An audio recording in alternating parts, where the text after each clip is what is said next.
First tonight, Austin ISD leaders kicked off a series of community meetings that will help shape the future of the district. Parents are learning about boundary changes that could impact where their kids go to school. KVU's Brianna Perez is here to tell us what was discussed and how this process could work. Brianna? Yeah, Quita, Mark, Austin ISD initially began this effort in spring of 2025. Last fall, the board voted to close 10 schools. Now the district is restarting the conversations around boundary changes while pausing any additional school closures. Now, while no recommendations were on the table tonight, school officials say the meeting was about showing the options that may need to be considered. Now, during their previous approach to boundary changes, they say they aimed for each school to be between 80 to 95% full based on the number of students in its attendance area.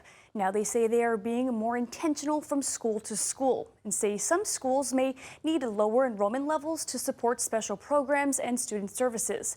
Officials say the city has undergone substantial change, but the district has not adjusted accordingly. Each school needs to have a healthy size population so we can appropriately resource them and plan, and communities need to have more continuity as they move from elementary to middle school and from middle school to high school. So we are asking you to dive back in with us, finish this work. Officials say the plan to develop new boundary scenarios for each region ahead of June open houses for community feedback. In North Austin, changes could impact Wooten and Pillow elementary schools. In East Austin, officials are reviewing boundaries for Sanchez, Go Valley, and Maplewood, while Central Austin discussions will include Riker Woods and Wooten.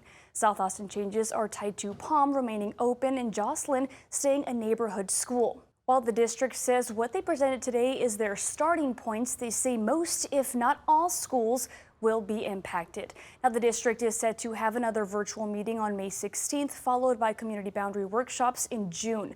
Draft boundary changes will be presented to the board in August 2026, with approved changes taking effect in August 2027.